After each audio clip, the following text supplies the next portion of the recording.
Alright, so with Purgatory Ban basically kind of confirmed coming to global, right? I just wanted to make a little fun video about every single bond that we've had in the game and discuss their, their kit and everything. And I just wanted to make this fun video. I don't know why, it just came to mind. But before we get into it, go ahead and leave a like, comment, subscribe. Trying to reach 5,000 subscribers by the end of the year, so hopefully we can achieve that goal. But Bond has had a very rough history in this game. Only now did he get a card after the latest release before Purgatory Ban. The last bond that dropped, I believe, was this blue one right here. So this blue bond, I believe, was the last bond to ever release in Grand Cross. Only now did we get Purgatory Ban, which is actually insane when you think about it, because I thought they would treat Bond a little better than what they did, because Bond is a very popular character in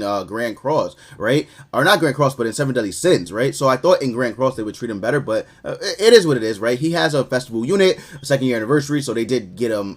They did give him a good card, so I think it's very nice that they did that. But yeah, let's just go over every single Bond. So I guess we'll start off with this Bond. Now, when the game first started, this Bond was absolutely insane. I'm not gonna lie, he was incredible. When you had this bond, you basically guaranteed yourself a win in PvP because of this right here. So this card, I honestly would still say this card is very strong.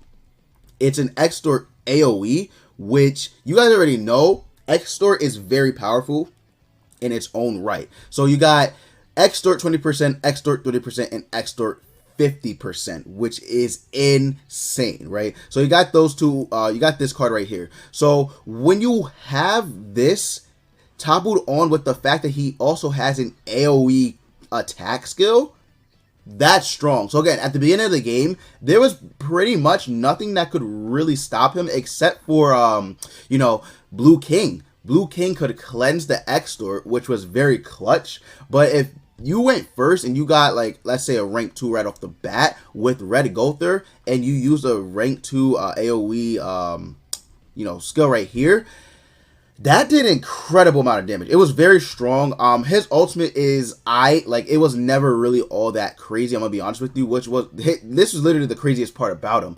But as, of course, the game progressed, more characters came out, Bond was just left to the wayside. There was really, no place for him. After a while, there was really no place for him. I think what really killed him was Kingbrum team.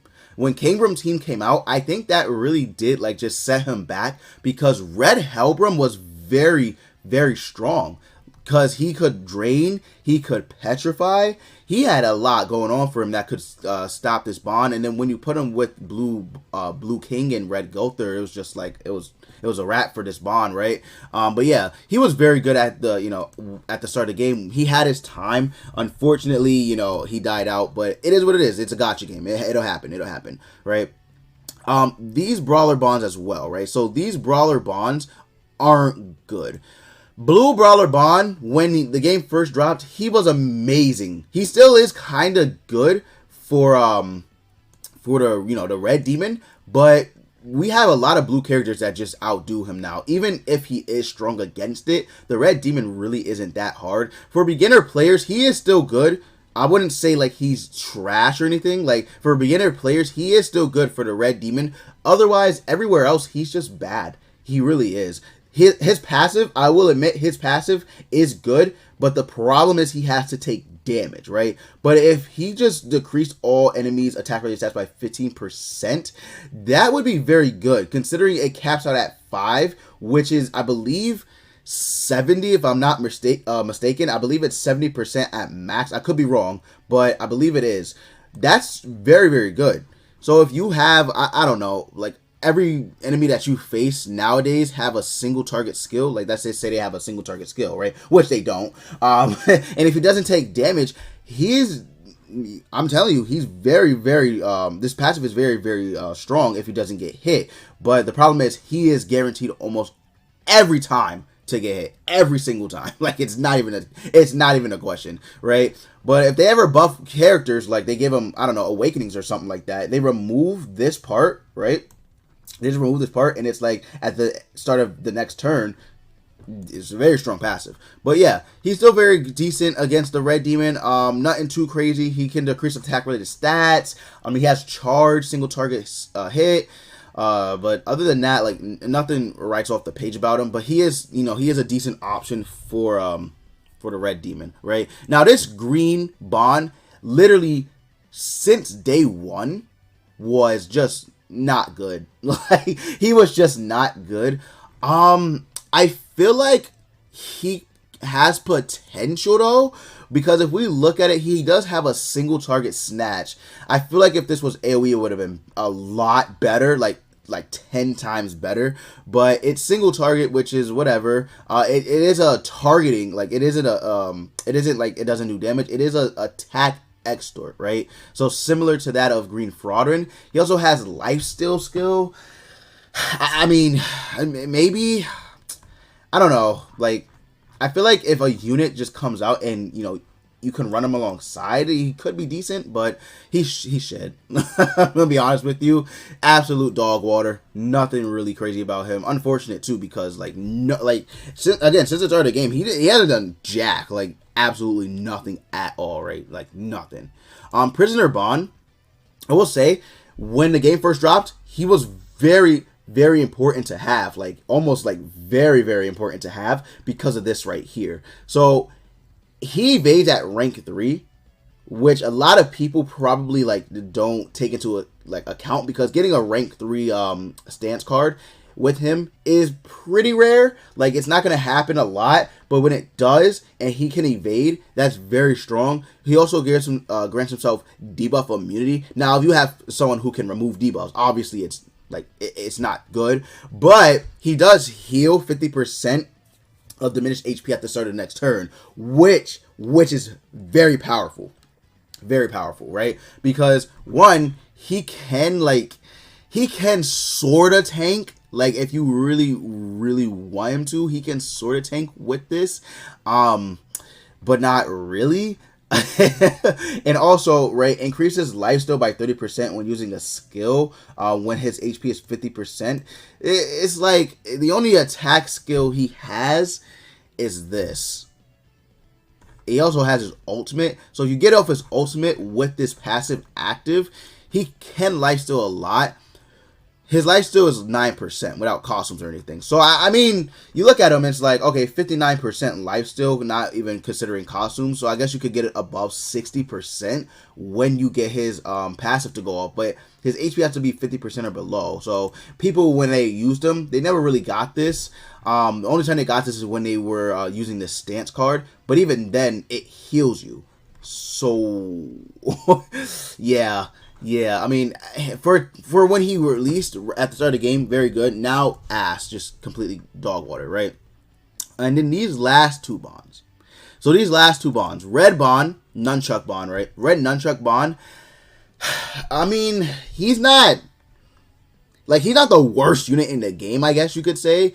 But the problem is he is codependent on teammates for his weak point, because he can't proc his weak point by himself without using his ultimate, which is an extort, right? He can't proc it without using his ultimate. So he is codependent on allies, which I guess isn't the worst, but it's kind of annoying when they put a weak point, skill on a unit that can't proc it without using their ult. I honestly, genuinely think that that's probably one of the most annoying things about units that they make, when they give them something and they need another ally to proc it. I think that's one of the most annoying things about characters sometimes. For example, Redmon speaks the same exact way. He's the same exact way, right? Because you need to proc his you need to basically, or I guess both the Mon speeds actually, right? But more so Red Mon speed, because he has weak point, but he can only get it procced if he uses his ultimate, or he has somebody that gives out a debuff, which again, not the worst thing in the world, but it's annoying because I feel like they easily could have made this, like they could have gave this a debuff instead of just filling up his ult gauge. I know why they did it, because of his commandment. But I feel like they easily could have just gave this, like, I don't know, decreases defense related stats, and he could have just did his, like, I don't know. It's only a single target skill, but this right here is annoying. I don't know. I'm not a fan of that. Like when they do that to characters, I'm just not. Again, not the worst thing in the world, but it is annoying, right? So the fact that this red Ban is the same way kind of annoys me. But he is more so a support unit than anything, because he also does decrease skill ranks on his second skill, and then he, rank 2 and 3 decreases ultimate move gauge orbs based upon the number of skill rank decreases. So I mean, he's not bad, because he also fills his ultimate move gauge by 1 orb if he takes damage. So it's not the worst unit ever to exist, and he can be useful, like it says here on Crimson and Red, but he's not like primary unit you want to run in those stages, right? So again, no usage really, and the fact that he doesn't have a way to proc his weak point except for his own ultimate in his kit does cause a hindrance in his skill kit. But again, not good, not a good Ban, unfortunate. And then I believe this blue Nunchuck Ban was the last Ban before Purgatory Ban to release, and he just sucks. Yes, he just sucks. He can increase his defense by 50% of all enemies' defense, but that's really not that crazy, especially if the enemy is running units that don't primarily have high defense. It's not really all that crazy. He can cancel stances, but it's only a single target skill. He also can decrease defense related stats, and he's not good. he's not good. He is a support character. He is meant to cause your allies to do more damage with this skill right here, decreasing defense related stats.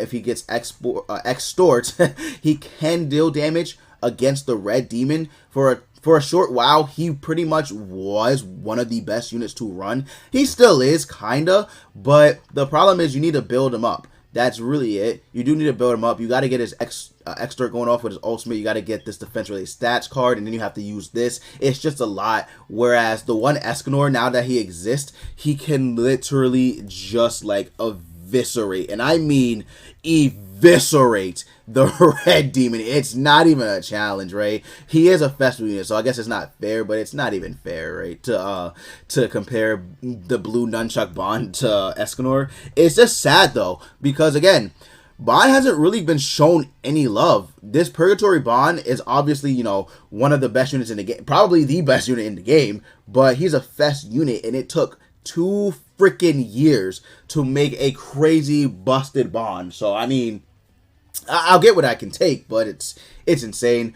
But yeah, that's pretty much it for this video. I just wanted to go over every single Ban prior to Purgatory Ban that released, and just go over the kit and show how much how underappreciated Ban was, I guess you could say, in a way, right? He was just very, very unappreciated. He was very lackluster. I think Netmarble just completely shafted the Ban, so I'm gonna be real. But it is what it is. We got a good Ban, so can't really complain anymore. But that's gonna be it for the video. Thank you guys so much for watching. If you did make it this far to the video, go ahead and leave a like, comment, and you guys already know, as always, I'll see you all next time.